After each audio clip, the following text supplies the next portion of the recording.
It's great. Hello, you're through to Books Boys. You've got Dean on the line. Who's calling? Hi, Dean. It's Mark Angelo calling from Vancouver, British Columbia. Nice to be with you. Oh, nice to have you on the call. I was just chatting to Alex about can we play baseball, Mr. Oh, DeMille. It's fantastic that you should call in just as we're chatting about it. Now, first thing I noticed before I even opened the book is this lovely, lovely illustration. It's fantastic. well, thank you. I have to say, I'm thrilled with the illustrations in the book. The illustrations are by Patricia and Robin DeWitt, and I think the illustrations have a great feel to them. And illustrations, especially in children's books, play a hugely important role. Yeah. And I had seen their work before. I loved the color of their illustrations. They have this great blend between kind of the comical side, but also with that sense of realism and accuracy. And I think they're a great complement to this story. So I was thrilled to work with them. They do incredible work. So this wasn't a friend of yours. This was someone whose work you'd seen that you wanted to work with. Yes, Yeah. I had seen their work a few years ago. They did a book called Brave with Beauty, a story of Afghanistan, which I thought was really cool. And then they did a book I saw after that called Two Cats, a Mermaid, and the Hmm. Disappearing Moon.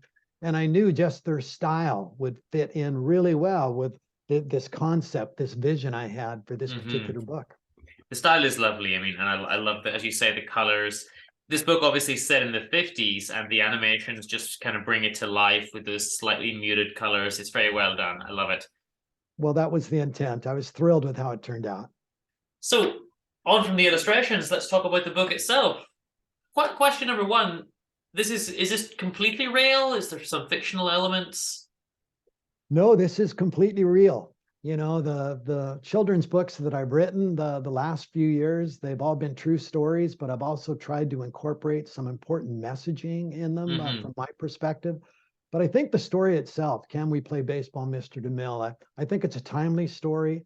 It's fun and uplifting. It has elements of nostalgia. I think it speaks to the importance and the impact of youthful determination. There even is a bit of an environmental message to it that I'll speak about in a little bit. But it's a true story from my own childhood, set in 1958. It's a story that my brother and I often laughed about.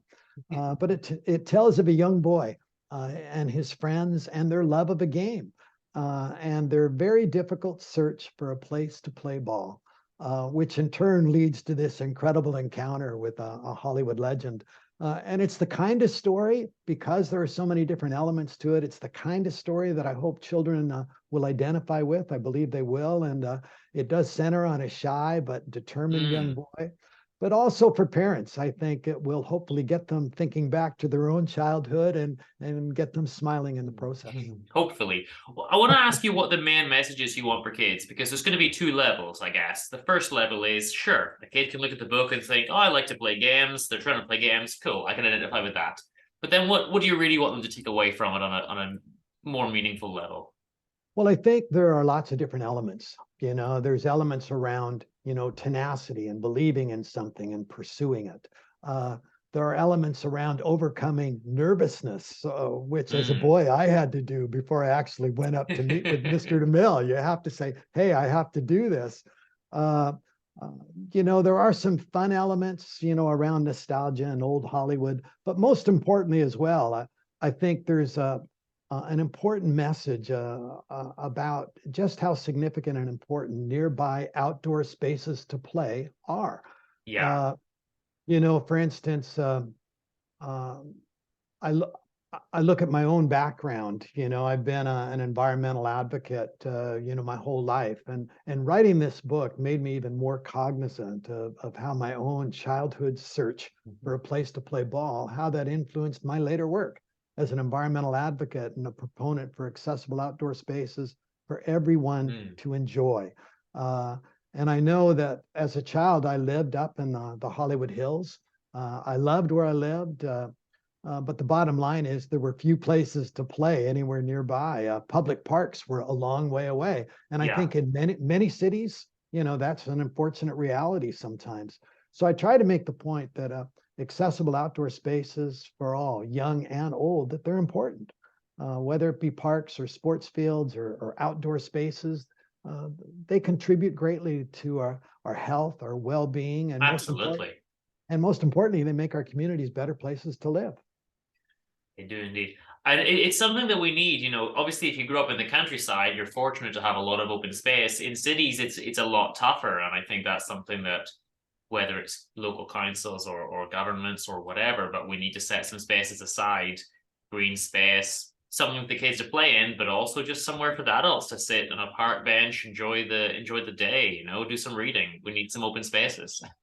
Oh, I couldn't agree more, Dean, and the fact is so many of our cities are growing so rapidly. They're becoming more intensively developed, and I think we have to really think up front about the importance of those outdoor spaces and do whatever we can to protect them. It's interesting. I think today there's a great interest and a great focus on things like personal screen time, spending time on our computers, our Yeah. iPhones. And I totally understand having grandkids. I know how captivating that can be. But at the same time, I think for anyone, especially kids, you have to balance that with time spent outdoors. Absolutely. Yeah. And playing outside does make us happier. It makes us healthier. But to do that, we have to ensure that we have those outdoor spaces for kids to play in. And this type of stuff isn't new to you. I mean, I've been reading a little bit. When I looked at the book, I thought, okay, let's see who this chap is. We've got your previous book, The Little Creek That Could. So you're writing about a stream coming back to life. So those are the type of themes that you're interested in. And of course, you've got the World Rivers Day. So tell us about that. Yeah, well, I in my career, gosh, going back to my youth, I always had this interest in the environment, this interest in rivers, creeks, and streams. The World Rivers Day is an event that, gosh, I've been very fortunate as a paddler. I've been a very, avid paddler my whole life. I've been fortunate to travel rivers in much of the world. And I always felt there was a need to celebrate the importance of our river heritage, because our rivers contribute so much. They have these amazing natural and cultural and recreational values, whether that be a small community creek or stream or a big river. So we started this idea of Rivers Day in British Columbia going back in 1980, and it grew to be this massive event. And then in 2005, the United Nations launched their UN Water for Life decade. And I thought, wouldn't it be wonderful to have an event that focused on the importance of rivers and streams and the need to protect them and better care for them as part of that? So we made a pitch to the United Nations about establishing World Rivers Day. Various agencies of the UN, we got them to agree, and World Rivers Day took off. And it's now celebrated in well over 100 countries, including Ireland. There's a mix of all kinds of events, stream cleanups, riverside enhancement and restoration projects, community, environmental celebrations, educational events. So it's been great to see. And it's September, right? It's always the fourth Sunday in September. This year it'll be September 24th. If people are interested in that, they can just look at worldriversday.com and it will give them information about some of the activities taking place around the world. Fantastic. So I want to ask you, why did you write the book? What was the motivation? That sounds like, why on earth have you done this? No, it's fantastic. But what made you sit and write it now? What was the reason that it's done now? It's a story that my brother and I told many, many times over the years. I used to talk about it with my folks and my friends, and I always thought it was a really good story, a fun story. But in the early days of COVID, my brother got quite ill, and I went down to visit him. And, we spent a lot of our time telling stories of our youth. We spent a lot of our time watching old TV shows from the late 50s that we watched as kids. Yeah, nice. Anyway, this particular story, I told it again, and Chris laughed. My brother's name was Chris. He laughed and laughed, and he said, "Mark, one day you should write that."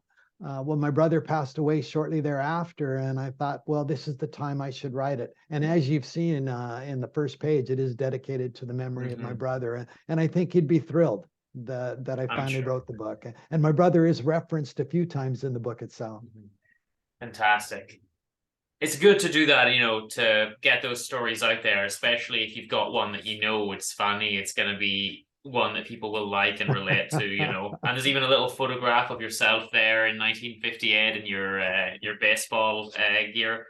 That's what I looked like in 1958. And, you know, it's interesting. As you see in that photo, I'm wearing my LA Dodger hat. And because the Dodgers were my team as a boy, the Los Angeles Dodgers had just moved to LA, and the whole city was kind of baseball crazy. Dodger mania was at its peak back then. But, you know, we mentioned the illustrations earlier. I wanted to use some of the baseball logos, you know, that I wore so much as a kid. And so I approached Major League Baseball about getting a license use agreement to use their logos, and they agreed. And that was important to me because, you know, I wanted the book and the illustrations to be as accurate as possible, and certainly including the logos and allowing us to show the LA Dodger logo on our hats as kids. I thought that was important. So anyway, it's been wonderful to work with Major League Baseball in that capacity as well. Right. And it's very nice of them, you know, to let you do that as well. And it just gives that extra layer of kind of realism to the story, you know, as well, that we've got the logos there and everything. How important are the Dodgers to you today? And is baseball still big for you? You know, it's interesting. I still enjoy baseball. You know, I don't follow it as closely as I did as a child. I was just passionate about it, but I still very much enjoy it. You know, I think in the US and in Canada, in North America in particular, you know, baseball is loved by a lot of people. For me, I remember as a kid, I loved the aesthetics of the game. I loved the strategy. I loved the fun of being in a roaring crowd, which is a wonderful part of any sport. For baseball, I always loved the sounds of the game, you know, the ball hitting the glove, or the smack of a ball when it hit a Yeah. bat, or the sound of a runner sliding into home plate. Another thing, the ballparks, you know, are incredible too. I remember when I first started following the Dodgers, they played in a stadium called the LA Coliseum. It wasn't an attractive stadium, really. It was a huge, massive bowl that could seat up to 100,000 people. But in the early 60s, they built Dodger Stadium. And I remember when I first saw it, oh, I was blown away by its beauty.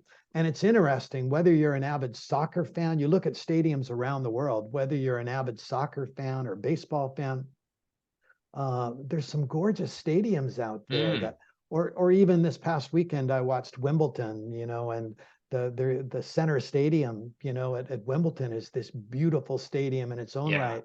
So stadiums for a lot of sports become iconic in their own right and a really important part of the game. So anyway, for all those reasons, I loved baseball and I still love it. It's just that in my youth, much of my life totally centered around baseball. Centered, right? Yeah. No, you've got other concerns, I suppose. Well, no, I like to balance, you know, my passion for things like the environment, and my second, if you had to say what are my passions in life, they'd be my family, my grandkids. They would be the environment, rivers and streams, but also baseball would be in that list. Still there. Well, you segued nicely into my final kind of question for you. I was relating to the grandkids. Was this written specifically with them in mind to read this? You know, it's interesting. I got into children's books the last few years. My grandkids were a big inspiration. And I had a few stories, all true stories, whether it be this one or my previous book, The Little Creek That Could, true stories, but that also had a bit of a message. So yeah, my grandkids were a big inspiration. I thought it would be a book that both they and other children could identify with.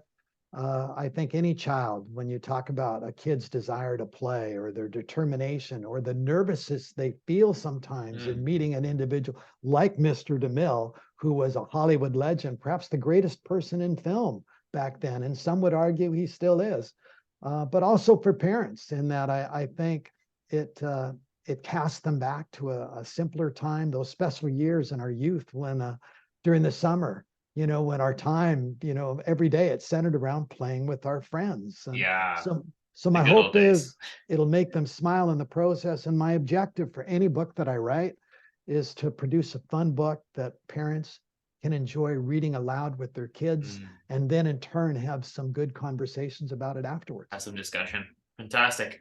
Well, Mark, before I let you go, would you like to tell us where we can get the book? Do you want to plug your website or anything like that? Well, Dean, thank you. Yeah, the website is Can We Play Baseball, Mr. DeMille, and that's all one word, .com. And DeMille is spelled DeMille. And you can order the book through Amazon, but also you can order it through a variety of carriers, probably easier to get online. But if they just were to Google the title, Can We Play You'll get Baseball, it. Mr. DeMille, you'd come up with lots of options in terms of how you could buy the book. Cool. Fantastic. The very last question then that we ask to all of our authors, I'm going to catch you slightly off guard. If there's any book that exists that you wish you had been the person to create, what would that be? Oh my gosh, that's I have to say, I've always had a love for the environment, for rivers, for fish, uh, and I just happened to reread a book that I read back in the early 1960s as a kid. That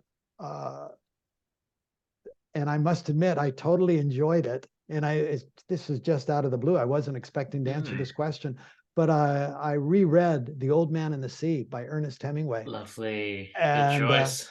I love the book. And to me, I'm passionate about the environment. I'm passionate about fish, and I do love to fish. I fished in a lot of countries. I'm an avid fly fisher, but I read that and I thought it was such a good story. I've told the story to my grandkids, but that's certainly a book I would have loved to have written long ago. Okay, thank you very much, Mark. It's been a pleasure having you on the show. Enjoy the rest of your day. Dean, great talking to you. Thank you Thanks. for your interest. Bye bye.